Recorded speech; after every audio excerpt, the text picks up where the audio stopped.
Nosotros sabíamos que mi papá era capaz de cumplir lo que él decía. Uno a uno nos llamó, como dándonos unos consejos para que le diéramos una vida a mi mamá diferente de la que él le había dado. Y después de eso se levantó, dijo, yo voy a salir. Cecilia, váyase con los chiquillos porque si no los mato. Y en ese momento lo que entró fue un pánico en todos nosotros y lo que hicimos fue salir huyendo. Esa fue la única reacción que tuvimos. Vámonos porque sí nos va a matar si regresa y nos encuentra aquí en la casa. Y yo fui el último en salir, yo me lo encontré de frente y él me miró ya con un poco su mirada perdida y me miró de frente y me dijo, te amo mucho, pollito. Y nada más oí la detonación de un arma.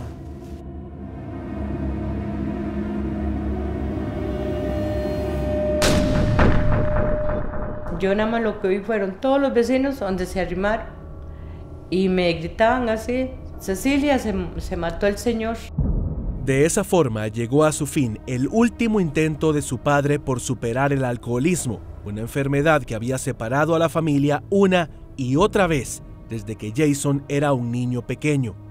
Tan solo unos meses antes parecía que lo había logrado a un alto precio. Y la familia nuevamente se vuelve a reunir, pero queda con un gran problema de agresión, pleitos continuos, ¿verdad? Ese era el diario vivir de nosotros, levantarnos y no haber comida. Ahora todo empeoraba. Toda la familia de parte de mi papá nos abandonó. La familia de parte de mi mamá no estaba ahí para ayudarnos. Entonces mi mamá pasa a ser ese único refugio, ¿verdad? En el cual yo podía salir adelante de lo que sentía dentro de mi corazón. Y ocurre que mi mamá entra en una condición depresiva muy fuerte. Yo la necesitaba tanto y ella no podía darme el amor, el apoyo, el sustento que yo necesitaba y se hizo más fuerte la crisis. Mi mamá tiene que salir a trabajar. Siempre desde niño fui nadie.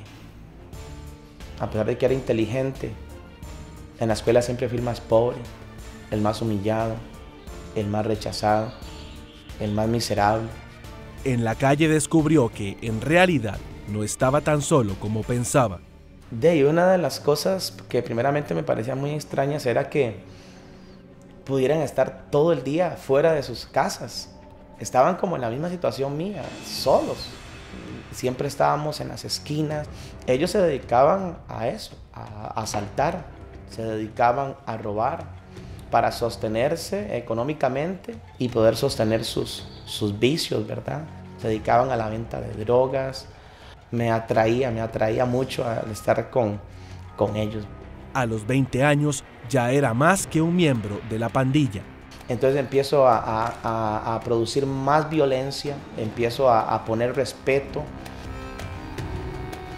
de robar ya una cadena que no generaba lo suficiente, a asaltar negocios, a robos más violentos, con armas de fuego. Y eso me fue dando una posición dentro de la pandilla de líder. Y cuando usted ya ocupa una posición de líder, tiene que volverse uno de los más violentos. Tienes que tomar las decisiones más difíciles de si se hace o no se hace, si se puñalea o no se puñalea. Y de alguna manera el saber que en el barrio donde tú vives la gente te teme, eso produce una sensación de placer que no había experimentado nunca. Pero en su reino de terror, ni siquiera él tenía el control. La dosis de droga y de alcohol que entraba en mi cuerpo era exagerada. Habían lagunas en mi mente donde yo no sabía ni qué había ocurrido durante 2 días. Y empiezo a asaltarlos a ellos mismos, empiezo a agredirlos a ellos mismos. El temor produce la eliminación. ¿Quieres que te pegue un balazo, caballo? ¡Suelta esa arma! ¡Tírala ya! Cuando tú eres un peligro inminente, lo único que queda para acabar con ese peligro inminente es eliminar el peligro inminente. Bueno, usted se va a morir, loco. O yo, loco, se va a morir. Y yo me empiezo a convertir en un peligro para algunos. por mi forma violenta de actuar y lo único que quedaba era, hay que eliminarlo.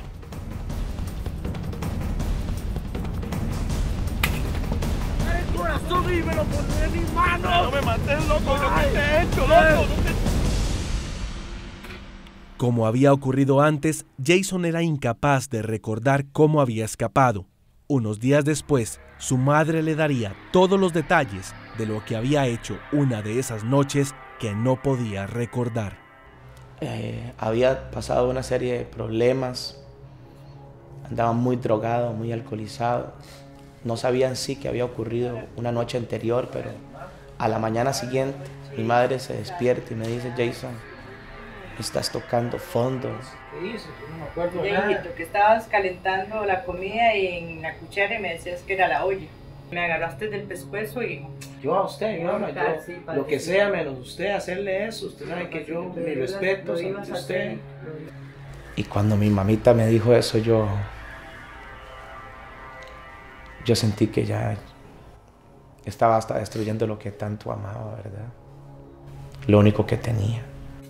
Él se vuelve y me dice, mami, si soy un peligro para ti, dice, yo me voy, yo mejor me voy. Le digo, no, usted no se me va, aquí en la casa se me queda. Ella era la única que, aún drogado yo, ella me tomaba de la mano y me decía, Dios te puede ayudar, Dios te puede cambiar. Y yo tenía un Nuevo Testamento azul en mi cuarto y empiezo a leer la vida de un hombre que se llama David. Y yo veía que la vida de David era como mi vida, perseguido, lleno de problemas, lleno de asesinos a su alrededor. Yo caigo en razón y digo, esto es lo que yo necesito, un Dios más grande que todos mis problemas. Es ahí donde yo decido internarme en un centro para restaurar mi vida. Como parte de su proceso, Jason fue asignado a diversos trabajos. Y me mandan a mí a limpiar el centro.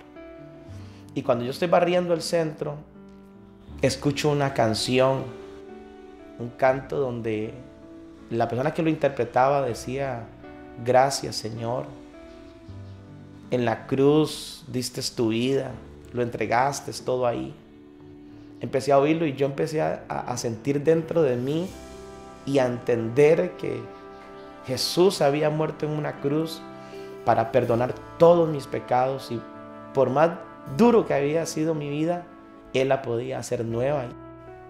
Yo le dije a Jesucristo, cayendo de rodillas, te entrego toda mi vida, te entrego todo mi ser. Solo tú puedes hacerme a mí una nueva persona. Solo tú puedes limpiar todo mi pasado y darme un nuevo futuro. Entendí que cuando hice esa oración, lo que vino fue una sanidad en mi corazón. Los meses pasaron y todos los días Jason y los demás internos dedicaban un tiempo a explorar su vida pasada. Él encontró algo escondido en lo más recóndito de su corazón. Yo no tuve la oportunidad de expresar mi duelo, mi luto, porque mi papá había sido un agresor. Y por mucho tiempo nosotros creímos que no lo queríamos. Y cuando él muere, no sabía qué sentía. Y durante toda mi vida de delincuente, no sabía qué sentía. Hasta que Jesús llegó a mi corazón y Él me enseñó que todo lo que había dentro de mí era un dolor profundo. Y ahí pude entender que yo amaba a mi papá y pude llorar por su muerte, casi 12 años después. No fue fácil, pero Jason logró superar la adicción y cuando salió del centro llevaba una nueva forma de pensar y de vivir. Me doy cuenta que hay futuro, que hay esperanza, de que mi vida puede cambiar para siempre. Y empieza a ocurrir ese cambio, cambia dentro de mí primeramente. Jason consiguió trabajo como joyero y al cabo de los meses se casó y formó el hogar que siempre había soñado. Su historia se transformó en fuente de inspiración para muchos. Empiezo a ser útil a la sociedad, empiezo a ser escuchado, a ser atendido, por todo lo bueno que ahora puedo decirle a la gente, por todo lo bueno que puedo aconsejarle a un joven. Mi mamá tiene un cambio total en su vida. Yo sabía que algún día vería a mi hijo en los pies de Cristo. Yo se lo pedí de corazón a Él y confié en Él porque yo le creo a Él.